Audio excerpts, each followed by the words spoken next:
coming to the United States in months, not years. Former 24-year veteran of the Customs and Border Protection, J.J. Carroll, just uncovered the truth of what's happening with Biden's border invasion, and the war will start in black communities. That's where it's going to start first. Listen to JJ in Chicago talking with black citizens who are being crushed right now, uncovered the truth of what's happening with Biden's border invasion, and the war will start in black communities. That's where it's going to start first. Listen to JJ in Chicago talking with black citizens who are being crushed right now under the weight of illegal immigrants in their communities. Watch. This is America. This is America. There's a problem. And the people have a problem with Trump. Are you crazy?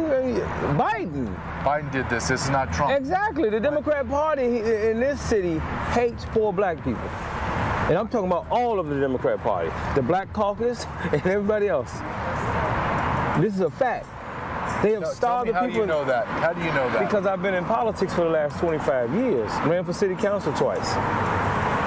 They have no intentions for American citizens, especially black America. Poor black people in this city are obsolete.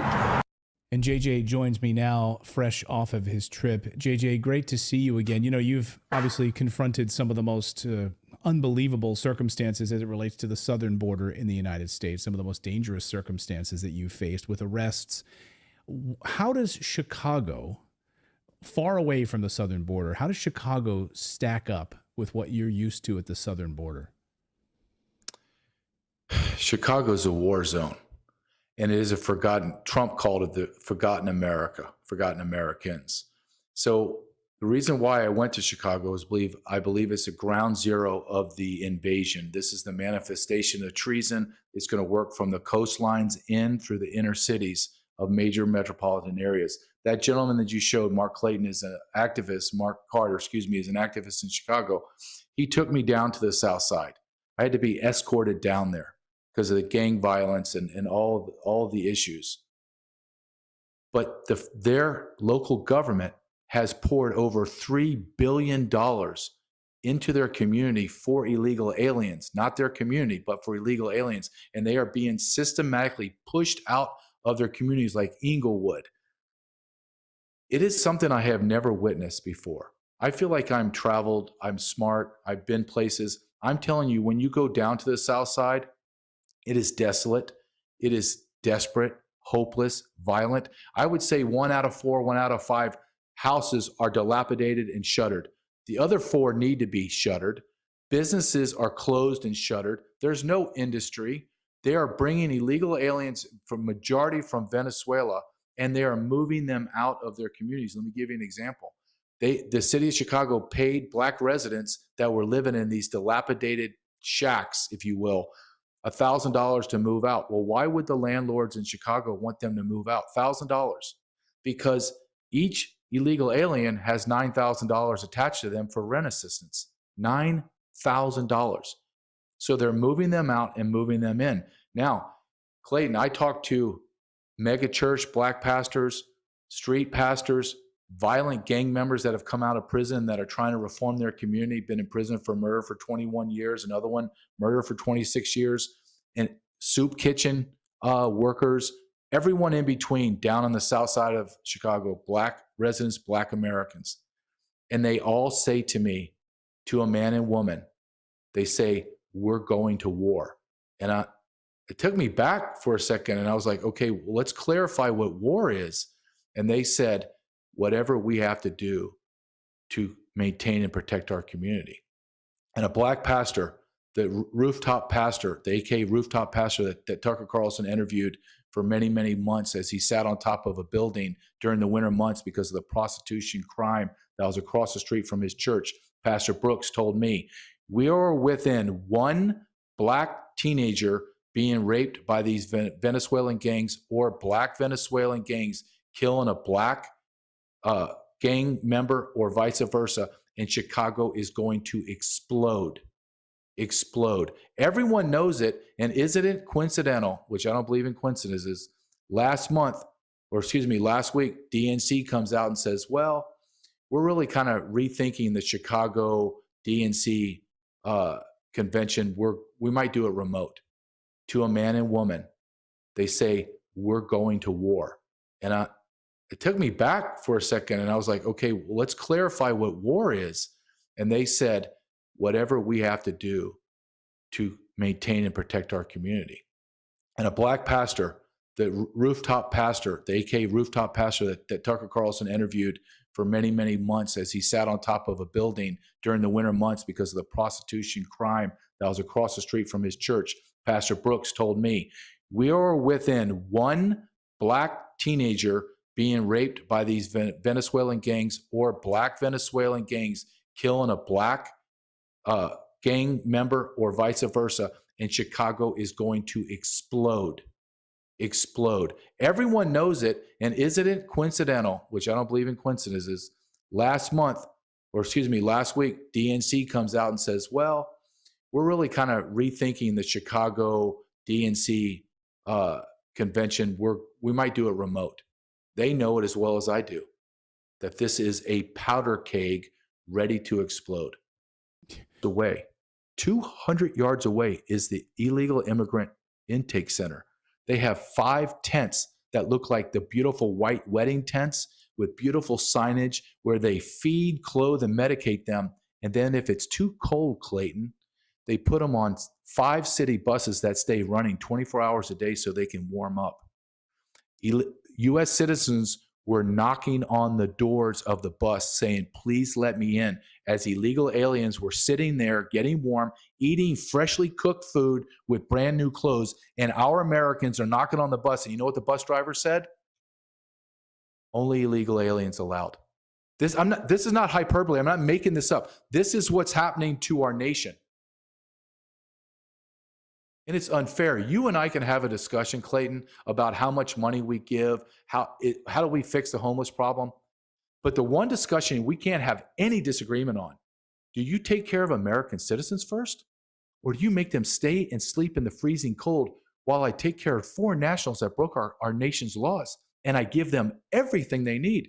When I was coming out of those homeless shelters, the illegal alien migrant hotels, you know what I saw?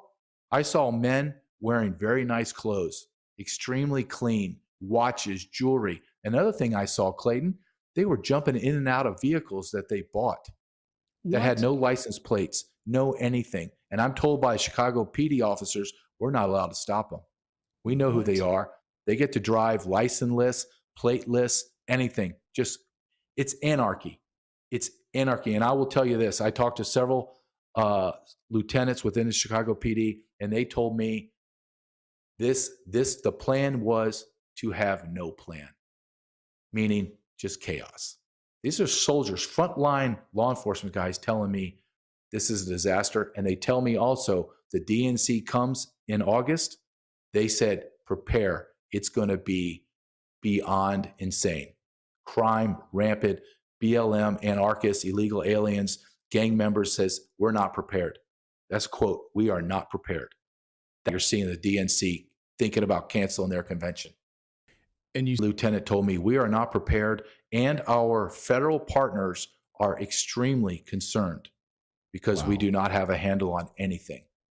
I hope people are paying attention to what JJ just said. That is, of course, videos talking about 80,000 Americans ready to go, ready to launch a revolution, legal revolution in this country to expel these people. You have all of these black activists and black citizens here who are being trampled under the foot of illegal immigration by the Democrats. And they're saying, we're about to go to war. And what is the Biden administration doing right now?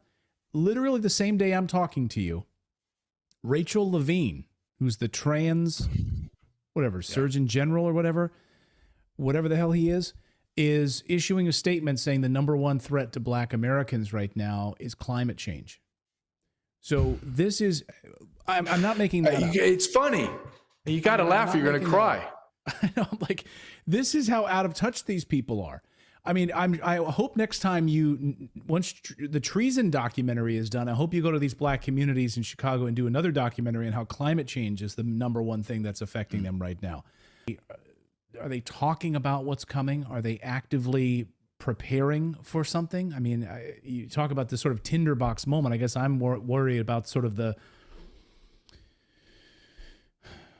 the explosive moment, you know, the start of World War I moment in the United States? What will be the shot heard round the world moment? Will we have a George Floyd style moment that will be used to rally? And or do they seem like they're all on the same page with this? They are all on the same page. And I can't reiterate this enough. I'm talking to men that have been out of prison for a year or two, spent 2.5 decades in prison, major gang members. The creator, I sat down with the founder of the Black Disciples. Did you know? That works in the soup kitchen, that's overworked out of her mind, to street pastors, to a mega pastor, to politicians and precinct leaders and everyone in between, not knowing that I'm speaking to everyone else, right? Like I'm walling everyone off. They're adamantly, we're going to war. That's what they're saying. This is not my words. I'm not coming up with a phrase. They're saying, we are going to war. And I ask them, well, what does that look like? Whatever it takes, man. Whatever it takes. And they think we're going to roll over. And they made a very great point to me. They said, we have been abused for decades. We have lived in squalor for decades. We have been oppressed for decades. Do you think 10, 20, 100, 200,000 illegal aliens from Venezuela are going to beat us? Do you know where we have been conditioned? When we're talking about going to war, we've been at war. And I'm going to tell you, that's a war zone already. It's dilapidated. The only thing that's missing is maybe some tanks, military tanks running through that city, because it's dilapidated. There's no grocery stores. You have to go get food at the gas station. There's no industry. There's nothing. I don't even know how to really quantify how desperate and how desolate and hopeless that place is. But they are full of hope because their hope is in them. And I will say this because I know, because I've been on the other side where I'm like, you voted for this, inner city Chicago. All of your aldermen, city council, mayor, chief of police, everyone, even they say, are all black. But to their credit, they said, the only way that we're going to clean up our communities is we clean it up. The men clean it up. We come back from prison and we help. He says, but there is no resources. We have no money. And when you look at it, and they're absolutely right, $3 billion from Chicago has been poured into the illegal aliens. Nothing for inner city blacks. I'm talking to the GOP leader, and he tells me, do you know last week that we beat back a bond measure for $150 million for illegal aliens? We beat it back. He goes, but you know what Mayor Johnson did? They did a circle around and they took out a loan, not for $150 million, but for $1.25 billion. And all of it is earmarked for illegal aliens. I'll tell you, Clayton, the last adjective that they all use to describe how they feel, the black residents in inner city Chicago, they say, we feel humiliated. When you combine resentment, anger, and then you throw humiliation on with a dose of no hope and devastation, that's a recipe for disaster, dude.